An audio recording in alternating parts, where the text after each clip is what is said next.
Awesome. Welcome, Nicole. Go ahead and introduce yourself and we will just dive kind of in. Hi, I'm Nicole Stork-Hestad, a big fan of Jess and all of her work. What else do we need to know? Anything? Yeah, you can talk about what you do. I am a money coach. I also have, I think something that might be important for this testimonial is that I also have ADHD diagnosed, and emotional regulation issues have been something that have kind of eluded me a lot most of my life since I was a late diagnosis. So it makes your work with me in particular feel even more special, I think. So, Yeah. Thanks. And thanks you for mentioning that. Because that kind of allows us to dive right in. So what what were the reasons behind you hiring me? What were you hoping to look oh for gosh. to gain? Well, let's see. The number one reason I hired you was because I was slightly tipsy over a conference table, and you told me with just absolute permission that I was allowed to feel whatever I needed to be feeling right then, and that my emotion wasn't scary and that it was okay. And I went, "What? I'm sorry. I'm not supposed to get rid of this. I don't need to move through. This isn't scary. I'm allowed to have Mhm. this feeling." And I've been listening to you for 3 days talk about your work and talk about what you were capable of doing and your magic fingers. And That sounds pervy. They're your magic fingers. that's true. It's my magic fingers that you teach me to use. Either way. But yeah, I've been listening to it and I just remember thinking nothing else has worked anyway. Like I'm trying to control what felt like a monster inside of me with Mm, emotional expression and just feeling swept away by my emotions quite a bit. And that I was so wrong for that every time I felt too much. And I just thought, God, what if this works? What if she really can help me? And it was terrifying. And I just remember looking at you and saying, how do I hire you? When can I start? mhm. And it was probably the best sentences that have ever come out of my mouth. Mhm. How soon after we started working together would you say that your perspective changed or like whatever? Like, So I think logically, almost immediately, just because of the way that you describe emotions. And of course, because I knew I was going to be working with you and I had been with you for a couple of days, like I'd already started following you and like getting to know some of the resources that you provide for free anyway. And so the logical part of my brain knew that you were going to teach me how to allow emotion in my life and create space for feeling and feeling safely and feeling like this wasn't something that had to eat me alive every time I experienced something other than just like mild happiness. And so I think logically, yes, very quickly, the actual emotional, and I really think the bodily response, where my body caught up to this, it was a couple of months. So the head first, then the heart, then the body, in that order for me over the course of around, I would say 3 weeks to around 3 months was when I mhm. first felt the first real release in my body, and really was able to pinpoint those sensations, which is incredible for me. Like something a lifetime of disassociating from emotions, and all of a sudden I could feel them and be able to point to where I was feeling them and then help release them and express them, um, in 3 months felt like a miracle, honestly. How is it getting in your way before in let's dissect like well let's say personal life first. We'll tackle that first and then maybe talk a little bit about business. So in my personal life, emotional regulation, I felt like I was either feeling nothing or I was feeling everything all of the time.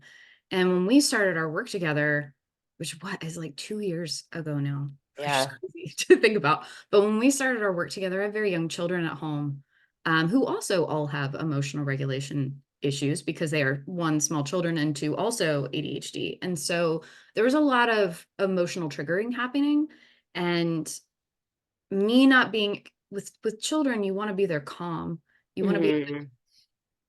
provide a space for them to learn safe emotional expression, and you want to provide a space for them to feel what they're feeling and help walk them through and process. And I was physically unable to do that most of the time because I couldn't do that for myself. I had no idea how to teach that process. And my husband too, we also had an issue with just not being able to communicate effectively, because when emotion would get in the way, it just, I mean, most people I think would agree, when you're emotionally triggered, you don't, the communication Yeah. goes way down. And so not being able to feel and express and just allow created so much walling up. I felt like I always had to be on guard. I always had to be thinking about what could trigger me, what could happen, pre-planning.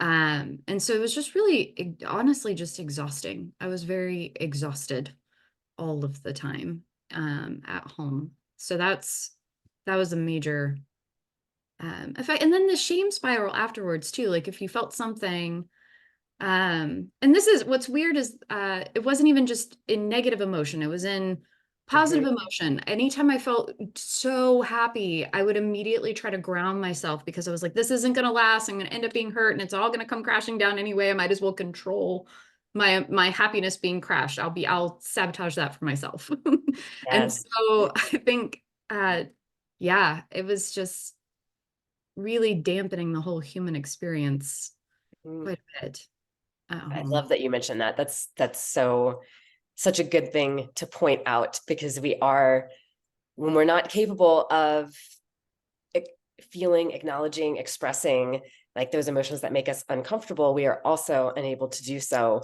with, we don't feel safe in the emotions that make us feel great. Yeah, I didn't feel safe to be anything other than just, try the appearance of regulated, I Right. guess. Yeah. The best way to put that. And I remember, yeah, one of my clients once was like, it's like my body is addicted to the cortisol. And yeah, it wasn't like, so I couldn't be comfortable yeah, even in these other spaces, because it was like, oh, something's wrong. Why am I not anxious? yeah, yeah. There's like, yeah, there, and for me too, I always felt like, because we've talked before, not that anybody would know this, but when I expressly worried about rage and anger being an underneath thing for me, and I felt small, or I felt like I would be weak without it. I felt like I wouldn't be able to be as strong without that undercurrent of anger readily available to me. And so, which you can imagine really, really helps a person feel just really calm at night, like able to rest or relax or enjoy things or deal with the lifing. It's Yeah. What is different now? what, oh God, everything is everything an answer. So, okay, biggest differences are, one, it's not like the triggers don't still happen. I still have small children. We all still have ADHD. We all still are very, very emotional people, um, with brains that feel, I say about our family constantly, like there's not an emotion we have that we can't feel deeper. Like we're always looking to feel whatever we're feeling just a little bit more. And so being able to have a child go into an explosive emotion and realize that I have that triggered in myself, and just take a minute to just, as quickly and as presently as I can, move through my tapping sequences and just say, I am feeling really pissed off right now, or I am feeling really frustrated right now. And just move through and allow myself to be like, okay, yes, you are feeling those things. Now, what would you like to do? How would you like to act Mhm. in that space? Yes. I'm learning that like I can be really frustrated and also provide excellent hugs. and Yes. have an extremely calm voice. And I know this because even just last night, my son and my daughter they were playing and then they were not playing and they broke a bowl at the kitchen table. And my daughter pointed all the blame on my son. And my son had a really big response. He had a piece of the bowl, he slammed that piece down and went running out of the room. And I caught him and I was able to just provide a safe space for him and tell him, like, it's okay that you're feeling your big feeling right now. I've got you, even though there was a lot of loud coming from another child in another room and my husband was trying to deal with that situation. And I just remember thinking to myself, even though I'm frustrated that something is broken and what was a quiet dinner is now not even close to a quiet dinner, and what was a calm, winding down evening is not calm at this moment, like, I feel like I am just here with all of it in this present space, and I'm feeling feelings and everybody else is feeling feelings, but it's okay because I'm feeling my feelings with a purpose of helping my kid feel feelings. And I was like, 2 years ago that was inconceivable. Like, that was not even close to what could have happened. And so it's in those moments where I realize how much investing in this work for myself has allowed the rest that, because within probably around 5 minutes, the whole house came back down. Mm-hmm. Whereas previously that would have been an explosive 30 to 45-minute regaining, everybody's going to bed angry, ruined the whole night situation. And within 5 minutes, we were able to, all because I could maintain Mm-hmm. my own self and acknowledge my own feelings and examine later when I was like, okay, well, that was not fun for me in all of these ways, but it was my choice. And Yeah. that's, I think, the biggest difference is this is all now my choice to allow and examine and feel and express, you know? And Mhm. that's pretty cool. I don't feel swept away anymore. Yeah. What are the ways that it's impacted your business? I could do stuff that I don't like. Um, so that's a pretty big deal. Um, Also, I think one of the other big ways is that I've learned that disappointment in particular doesn't Mm, have to be like a fuel for my business. I don't mhm, have to be afraid of being disappointed. I don't have to be driven by other people's disappointments. I think, especially the last couple of months, just shifting gears into, okay, so everything's not perfect or everything's not on the way that I wanted or I didn't hit this goal. I've been able to just be like, yeah, that's disappointing. mm, Disappointing doesn't feel great. We're going to sit with disappointing. Okay, now what would I like to do? What would I like to move into? Would I like to stay in disappointment? Do I want to fuel into a different choice of a feeling? Do I want to put disappointment over here for now? And that's kind of fun for me in particular because it makes those things that you don't like doing way less volatile. mhm. I'm the person that the meme was invented for, where they're like, oh, that task I've been putting off for 6 months, it took me 15 minutes and now it's done. I'm like, yeah, Yeah. I feel that in my soul, but I'm able to sit with those feelings of like, why don't I want to do this non-fun or non-preferred task? What's going on? Oh, I'm feeling this and I'm afraid I'm going to feel more of this, or I'm afraid I'm going to feel this thing. And I know how to move myself through that process as many times as I need to. And I think that's important too, is like, Mhm, sometimes I sit there and it's like, cool, cool, cool, I'm good. And then within 23 minutes, I'm like, I'm not good anymore. Gotta come mhm. back. I've also learned to just call it a day some days too, without that Yes. nagging shame or guilt behind me. Like when I can't get my brain on board and my store-bought neurotransmitters aren't working for me, like I can move myself into a place where I'm like, okay, we're just gonna DNF this day, do not finish this day. We're gonna switch gears. We're gonna go into a care mode so that tomorrow I can come back a little bit stronger. And that's been powerful too, because would shame myself or judge myself Yes. into overacting or putting up a front, and that made everything so much emotionally worse. And now I mean, I'm not perfect. Some days I still do old habits, right? But Yep. I think Well, there's I that say too, that. where it's like, yeah, like old habits, but I'm kind of like, yeah, it's fine. I just human sometimes. And Yeah. Right. that's new. So I think that's a big thing for my business in particular. Yeah, because we used to talk a lot, right, about progress, not prevention, which I love to Mhm. say. It's not about like preventing us from never having a hiccup ever again. It's all like, okay, like, well, what do I need right now? What does my body need? How do I want to treat myself in this moment? And what am I learning from this space Yeah. versus, oh, this happened again. Oh, I'm the worst, or I Yeah. haven't come far enough. So it's amazing that because we did a lot of work on that Yes. prevention piece. So the fact is, because we have not coached, you completed probably like over 6 to 8 months ago, right? Yeah.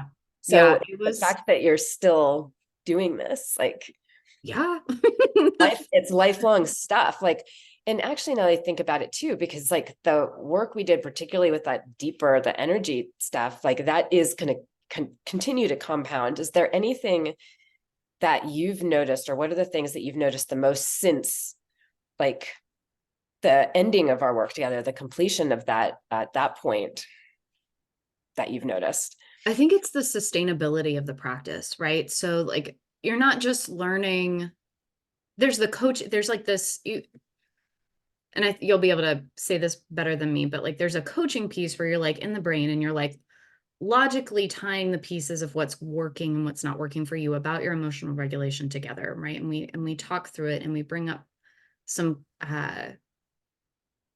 connections, right, for the brain. But then there's the practice piece where you are in the moment of the emotion. And it's really great because within seconds, I know what to do to come in on myself to see like what is happening with me first. And I used to go to the problem, right? The problem first or the stimulus first.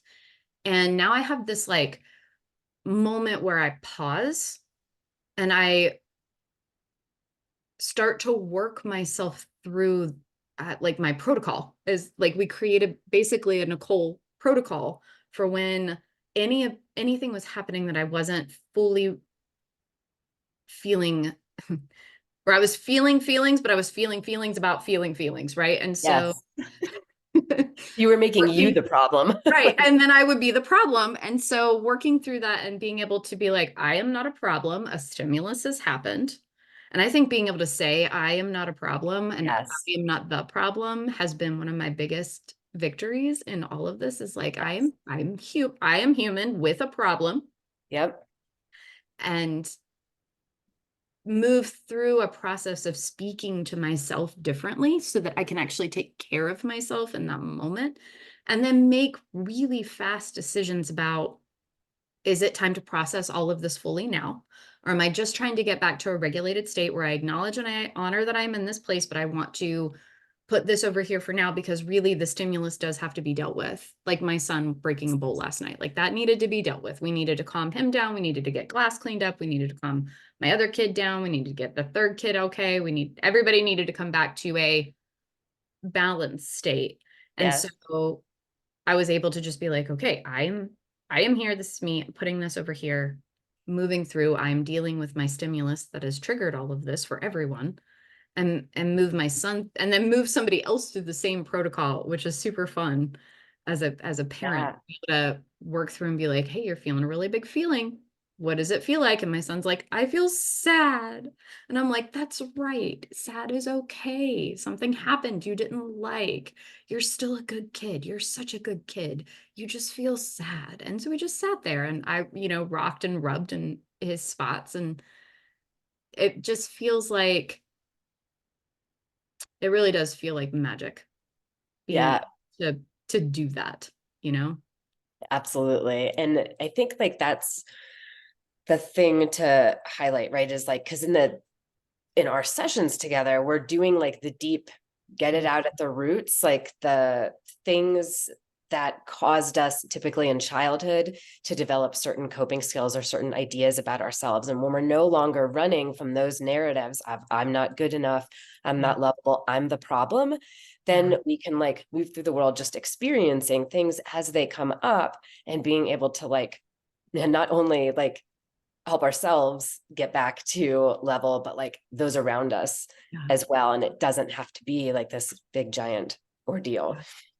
Yeah. And I think even when in business too, like I've seen my clients feel safer with me in Mhm. their session because, and I tell them this constantly, like there's not an emotion that they're going to feel about their money or their decisions that I can't handle. Like it's safe for them to bring Yes. it out and to feel whatever they're feeling and talk about it however they feel safe talking about it. And that creates a new level of trust in our business. And what's fun is like in our vet clinic too, because in my second business, like we're teaching our staff that and our doctors that like people are coming in with really high emotions. You get to hold space for them when you can regulate. And that's really fun too, to be able to pass down just like not even, professional knowledge of the situation, but like just experiential knowledge of like, listen, you don't have to get swept up by this. You're allowed to feel what you're feeling and then just put it over here while this is their space, and then we'll come back to Mhm. it. And it's creating an atmosphere in both businesses where emotion isn't something that we are afraid will show up. It's something that we know will show up and we're like, it's cool, cool, cool. Mhm. We know what to do with these. It's kind of it's like having a lifeboat. It's like having a lifeboat for being a business owner. And that's pretty rare, I think. It's kind of Yes. fun.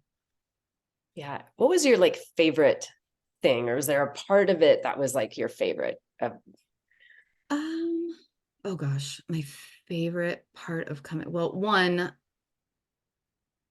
I've been in things like therapy before, and I never really looked forward to coming to that space. So I think being able to look forward to coming to this space with you every week was and prioritize it for myself. I think that was something that Mhm. was super another victory for me, being able to prioritize myself in that way and then feel safe about that priority and then actually enjoying it when I was there.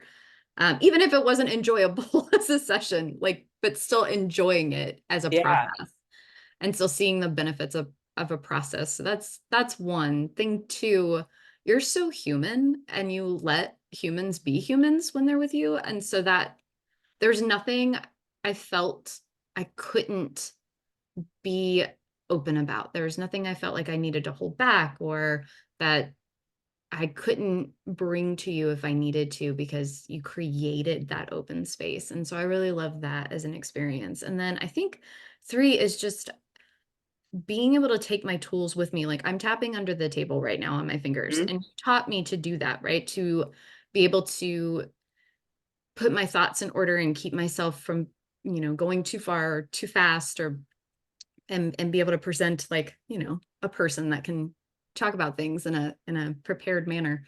And so being able to have like little tools like that I can do anywhere, Mhm. take with me all of the time is kind of it feels like I don't know, it feels like I have one up on people, like I'm winning extra somehow, but like I want to tell everybody about it. I'm like, Mhm. you can win too. Like it's like this is how I'm like that, let me share it with you. Right. And so I think that's kind of a really big favorite part is that like I when I was in therapy, I would hide those things like, oh, therapy. I wasn't really as open about that. But like working with you, I'm like, oh no, Jess, like, hold on, I've got my coach. You want to, yeah, you should see do you want to follow my coach? And so I think that's something too, because I get to be able to put into practice that release of there's nothing shameful about experiencing Mhm. what's going on in your heart and in your mind and your body because that's what we're supposed to do. And I think learning that I'm supposed to experience emotion, I'm supposed to feel feelings, I'm Yeah. supposed to make that part that's making up my life, and that's a part Mhm. of having a full human experience. And I think actually that's probably my absolute favorite part is that I'm human now and it feels like I'm allowed to be And that's pretty freaking awesome. Like, I really like it. Yes, sounds incredible. Is there anything else in general that, oh, actually, is there something that you would say, or what would you say to somebody who was like on the fence about this? Period. Question Mm. mark. Punctuation at the end.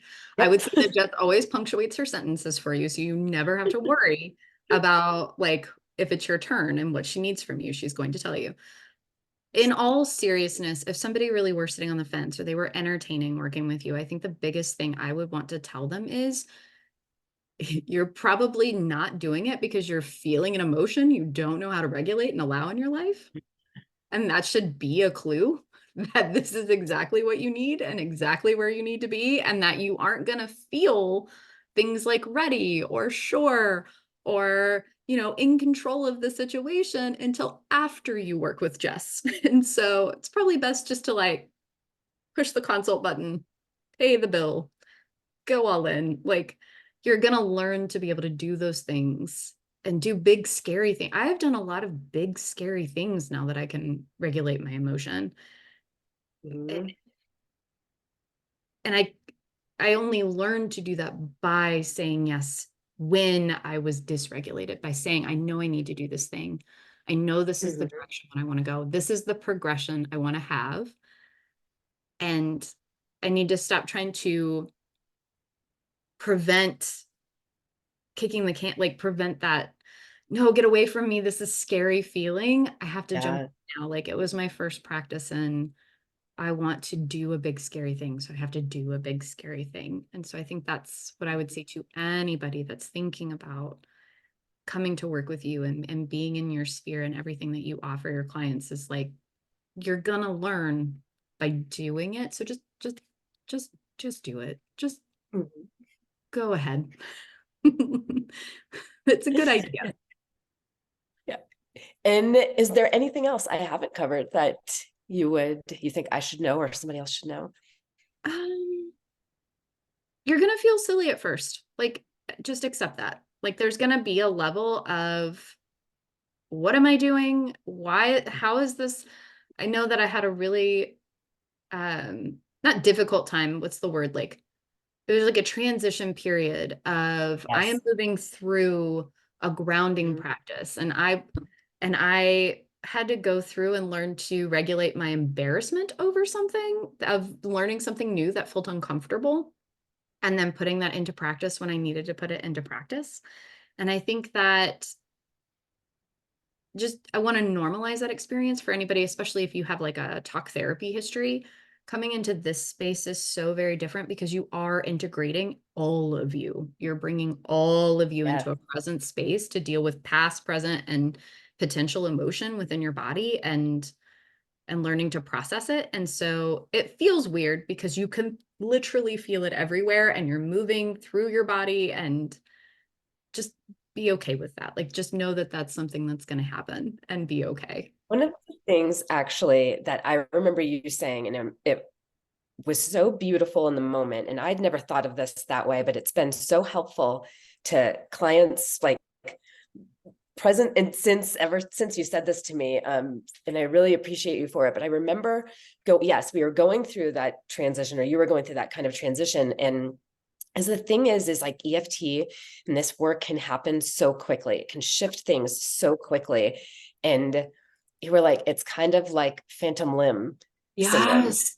because that's what we do. And that can feel just a little weird. And I think that that's why I love to work with people in longer packages, because especially depending on what they want to work on and their level of like knowledge with ever any Yeah. kind of somatic or energy work, like when you're not used to that, like there's this period of like, oh shit, it's going to go away, or Yeah. like not knowing where that is and not feeling a little weird, because when you're uncomfortable but things are familiar, that's very different than being uncomfortable and things are unfamiliar. And that's why I think like coaching and this energy practice melds so perfectly, because it's like doing the energy work to clear, and then we get to like welcome in so who am I now? Yeah. Because there is that moment of like, oh shit, I didn't want to feel like I was chaotic all the time anymore, or think this about me, but now who am I? And Yeah.